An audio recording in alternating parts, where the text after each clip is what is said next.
All right, we have current electricity, and I want to talk about the Kirchhoff's laws. Okay, so when we talk about Kirchhoff's laws, two of them comes to our mind. The first one is what we call the Kirchhoff's current law. That is what we call the KCL, the Kirchhoff's current law, the Kirchhoff's current law. And the second one is the Kirchhoff's voltage law. Okay, so I'm going to talk about two of them because when we want to solve questions in Kirchhoff's law, we need the application of both laws to solve questions. So now when we talk about Kirchhoff's current law, what comes to our mind? It simply tells us about it's also called the junction rule. All right. It tells us that the sum of the current, okay, entering a junction or node in an electric circuit is actually equal to the sum of the currents that are leaving the junction or node. Now the node is spelled NODE. Okay. So I repeat, the sum of the current that are entering a junction is equal to the sum of the currents that are leaving the junction in an electrical circuit. So it means that if, for instance, I have these as a node or a junction, and I have a current going to this junction, let me call this current I. Okay, when it gets to this junction, normally it will split. The current splits. Some of them will go like this, and some of them will go like this. Okay, so let's say the one that comes here, let's call it I1, and the one that comes here, let's call it I2. So by the KCL rule, the Kirchhoff's current law, we should know that the sum of the current, sigma of the current in, should equal sigma of the current going out. So what it means is that the current going in is I, okay, is going to be equal to sum of the current leaving. Now I2 is leaving, I1 is also leaving. So it's going to be I1 plus I2. Okay. Now, what are some other things that I need to know about the KCL? You have to know that the KCL is based on the principle of conservation of charge. Okay. Now, what this mean tells us, what that tells us is that if 5 amperes is entering this junction per second, okay, it also means that 5 amperes will be leaving the junction per second. So it means that we do not allow the current or the charge to cluster at this junction. Okay, we don't allow it. So it means that just as it's entering, it has to leave. In that way, the charge is conserved. Okay. Now the next one we'll talk about is the KVL. All right. Let's talk about is the KVL. That is the Kirchhoff's voltage law. All right. Now what it tells us is very very simple. That if I have, let's say I have a loop here. Okay. Let's say I have a loop in an electric circuit.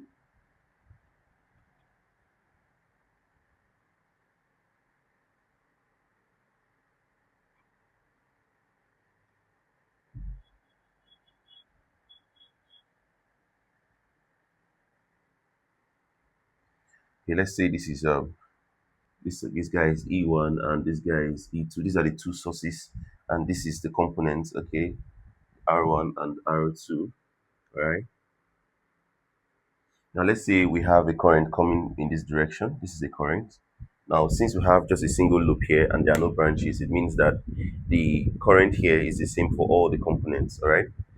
Now, if I want to go by Kirchhoff's voltage law, it simply tells us that the sum of the sum of the voltage, okay, sum of the voltage in this loop should give us zero. Sum of the voltage in this loop should give us zero. That is the law.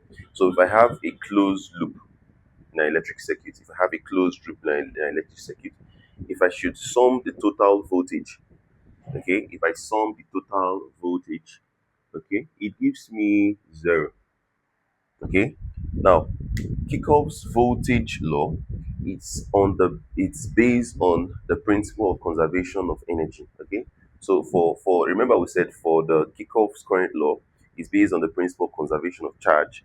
But for Kirchhoff's voltage law, it's based on the principle of conservation of energy. So now how do we treat questions here? How do we analyze for the loop? Now, first of all, this you have to make sure you identify what the positive and the negative terminal of the cell is or the battery. You have to make sure you identify it.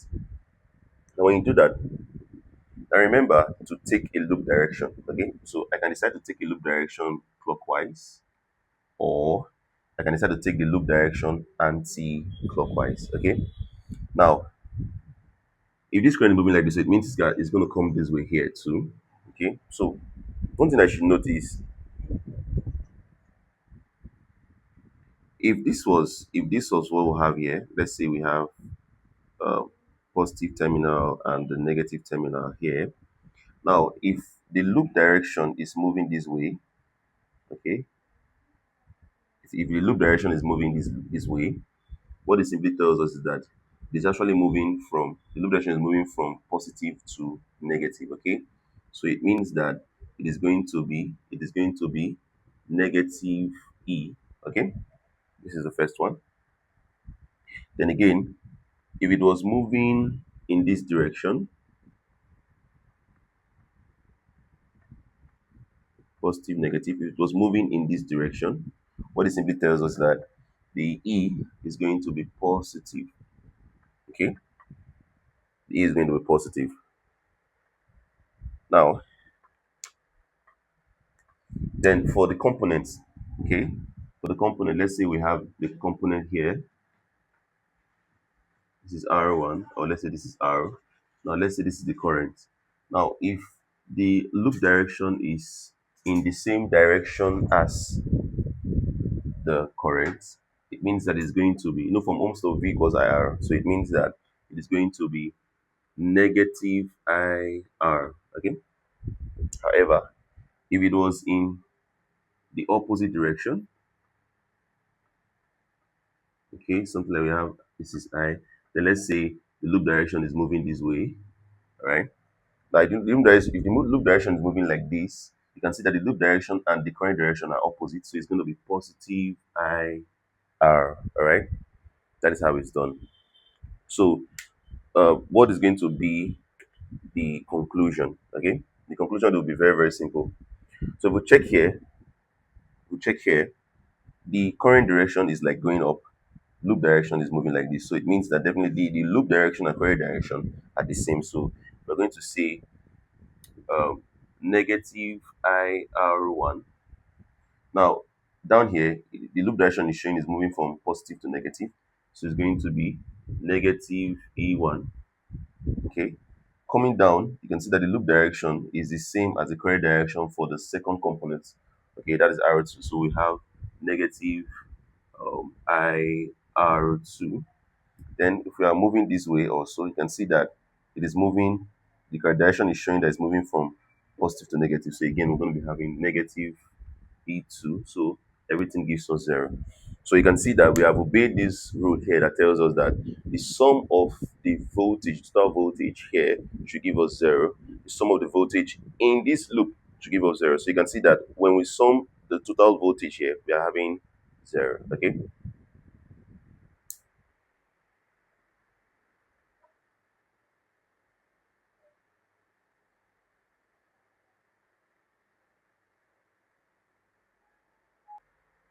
Yeah, we have a diagram that tells us to look for the current I1, I2, and I3. So the first thing I'm going to do is to come down to one node.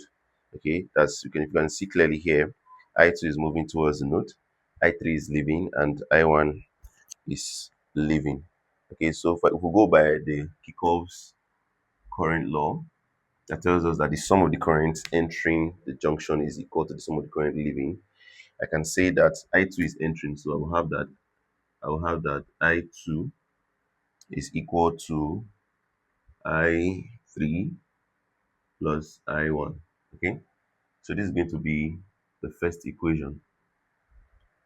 Then again, the next thing I'm going to do, I want to apply KVL, Kirchhoff's voltage laws. Okay, now for me to apply the KVL, I need to take my loop directions. Okay, so I can decide to take a clockwise loop direction for A, B, C, D, and whatever loop direction I take for this guy, I will still take for this loop.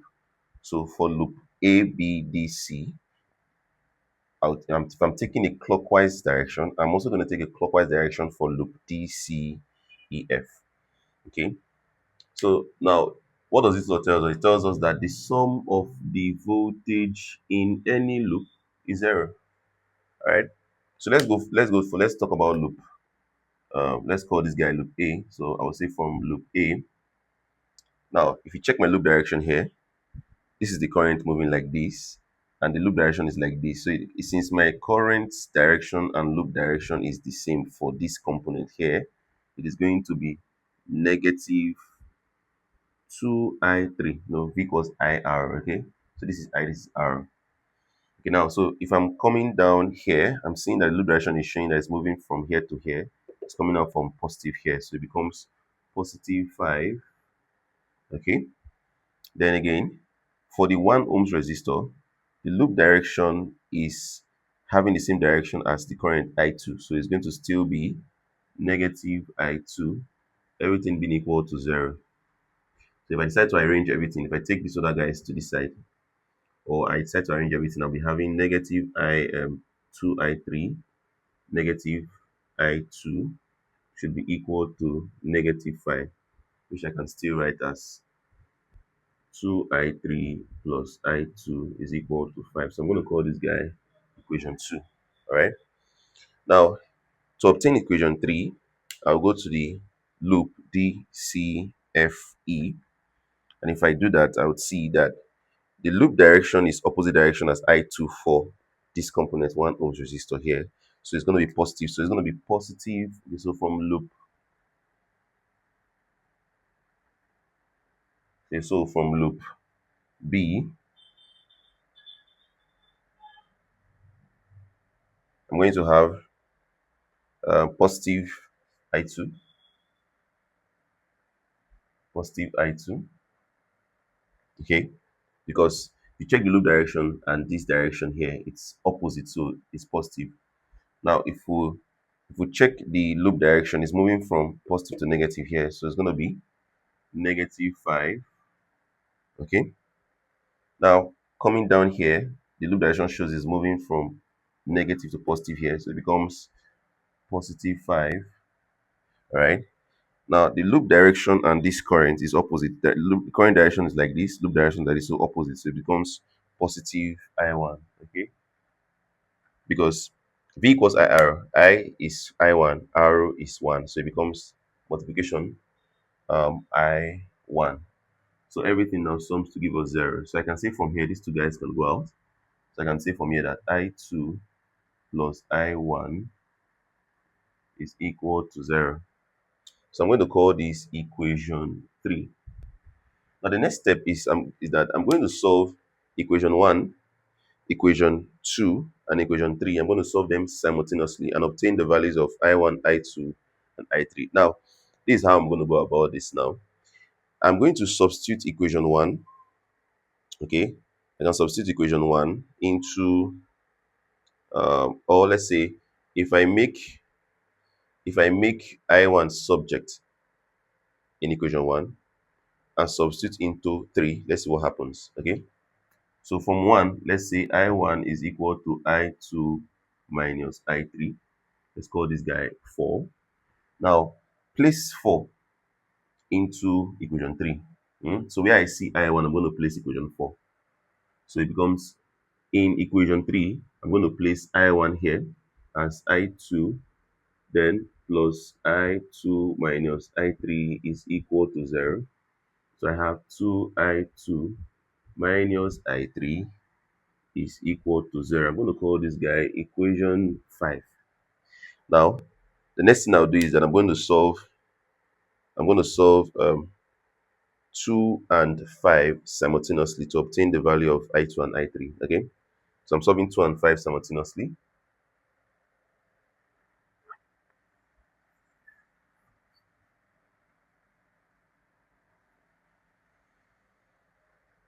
Okay, so this is 2. 2 is 2I3 plus I2 is equal to 5, and equation 5 is minus I3 plus 2I2 is equal to 0. You know, I had to rearrange this guy so that it tallies. Okay, now, so I'm going to solve these two guys simultaneously. What do? I can just solve simultaneous equation here, I'll multiply this guy by 1 and this guy by 2. So I have 2i3 plus I2 is equal to 5, and minus 2i3 plus 4i2 is equal to 0.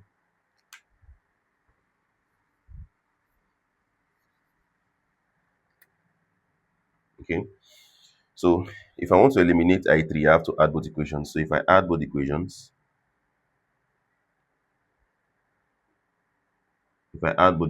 I'm going to have this. I'm going to have, adding this guy, I will have 0. If I add this guy, I'm going to be having 5i2. Then 5 plus 0 is still 5. Okay, if I make I2 subject, I2 is going to be 5 divided by 5. That gives us 1 amperes. All right, so if I2 is 1 amperes, if I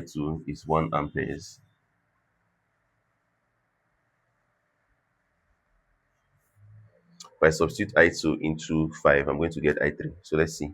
So putting I2 as 1 amperes into equation 5, I have 2 into 1 minus I3 is equal to 0. So we have that 2 minus I3 is equal to 0. So that I3 gives us 2. Okay, so I3 is now 2 amperes. Now I have the value of I2 and I3. I2 is 1 and I3 is 2. So I'm going to substitute the value of I2 and I3 and I2 into equation 1 to obtain I1. So let's go. So if I want to obtain I1, remember I1 is I2 minus I3. So I1, therefore, I2 is 1, I3 is 2.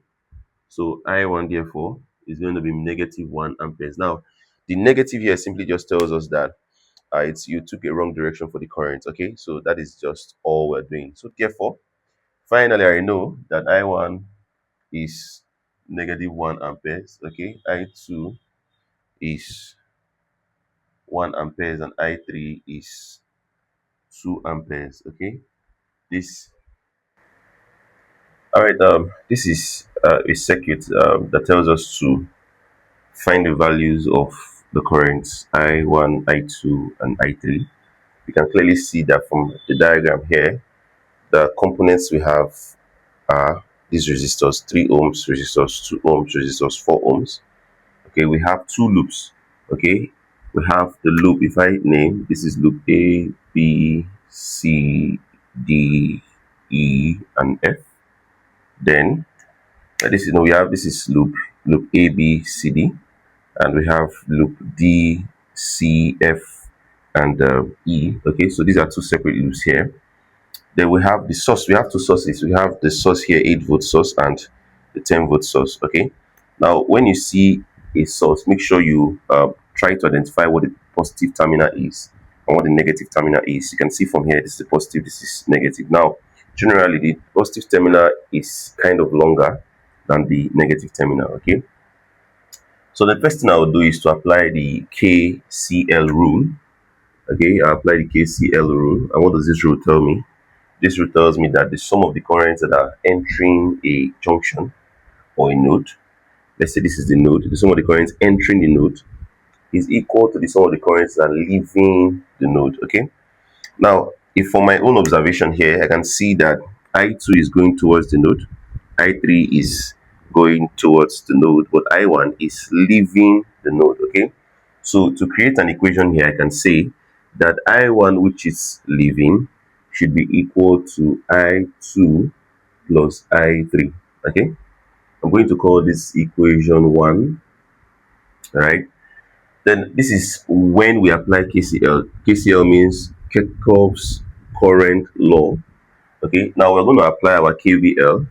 The KVL means Kirchhoff's voltage law. All right, and we apply that for the first loop A and the second loop B. Now let's talk about loop A. For loop A, how do we apply the Kirchhoff's voltage law? First of all, what does the Kirchhoff voltage law tell us? It tells us that the sum of the voltage in any loop, in any closed loop or any closed circuit, should give you 0.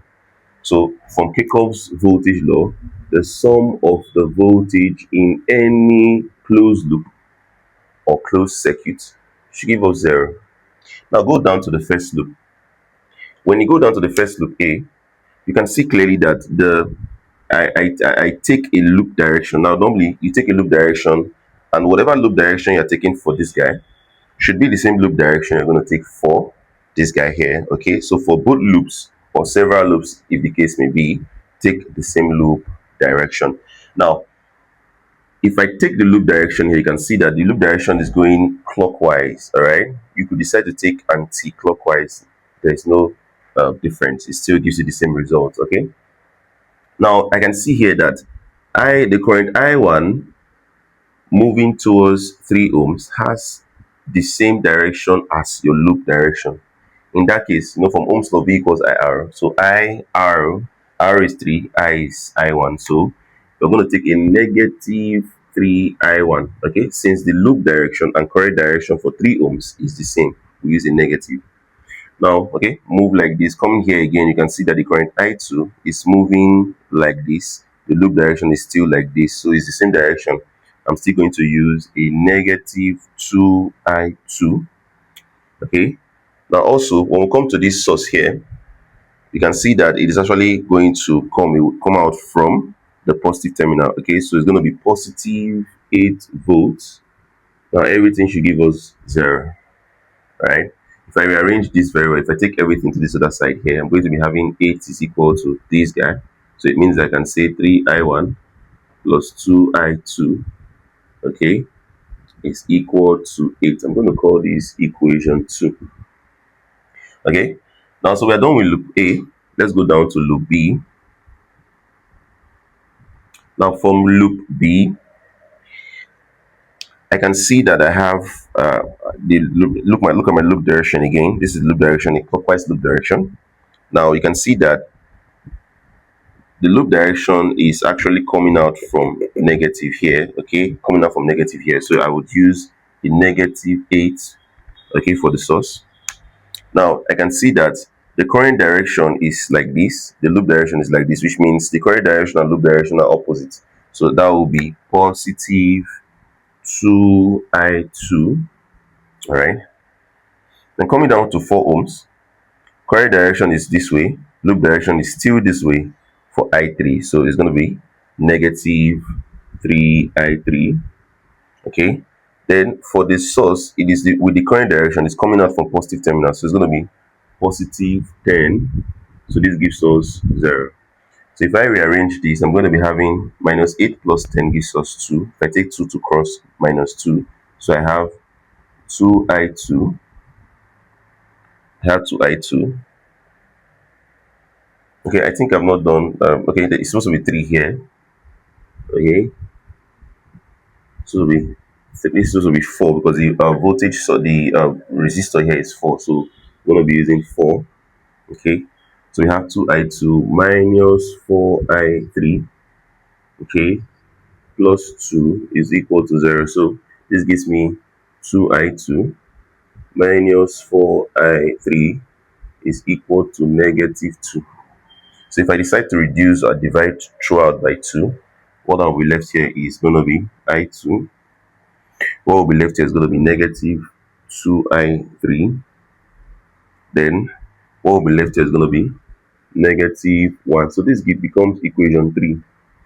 So what I do here, I'm going to solve equation 1, 2, and 3 simultaneously. How do I do that? I can see clearly that if I should put equation 1 into equation 3, I would have a new equation that will be in terms of I2 and I3.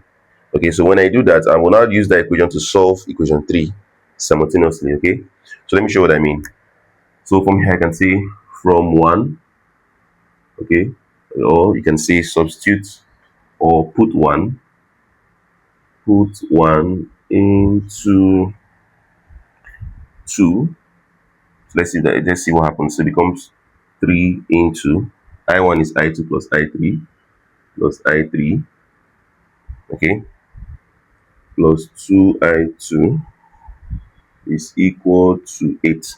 Okay, so expanding, you have 3I2 plus 3I3 plus 2I2 is equal to 8.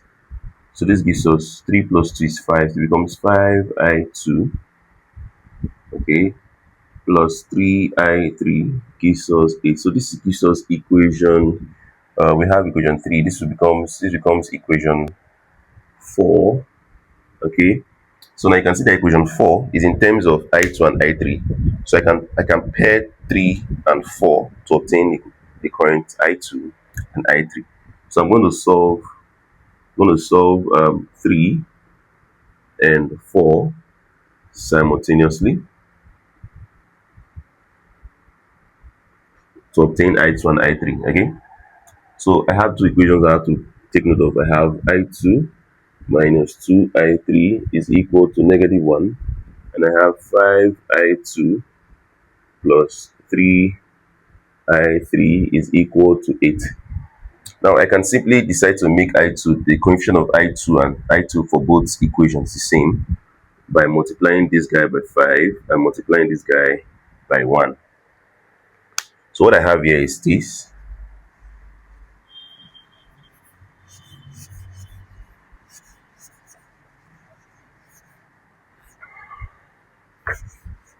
What I have here, I'm going to be having 5I2, okay, minus 10I3 is equal to minus 5, okay, and I have here also 5I2 plus 3I3 is equal to 8. Now I'm going to subtract both equations, okay. If I subtract both equations here, this will give us 0. Then if I subtract this guy from this guy, I'll be having negative 10, negative 3, and it gives us negative 13I3. In the same way, negative 5, negative 8 gives us negative 13. So I'm going to divide both sides by minus 13. So we have negative 13 over negative 13. That gives us 1. Okay, so I found out that the current I3 is 1 amperes. Okay, so the next thing I'll do is you can substitute this value for I3. You can put it back into your equation 3 to obtain I2. Okay, so if I substitute back into equation 3, I'm going to get I2. So I'm putting it back into this equation here. I'm going to have I2 minus 2I3. I3 is 1, is equal to negative 1. So we have I2 minus 2 is equal to negative 1. So that I2 is equal to minus 1 plus 2, and that gives us 1 amperes. Okay, so I2 is 1 amperes. Now remember that from our first equation in 1, we had that I1 is equal to I2 plus I3. So that gives us I2 is 1, and I3 is also 1. So 1 plus 1 is 2 amperes. So we can say that all the currents, I1 is 2, I2 is 1, and I3 is also 1. Okay, so these are the currents in the circuit. All right.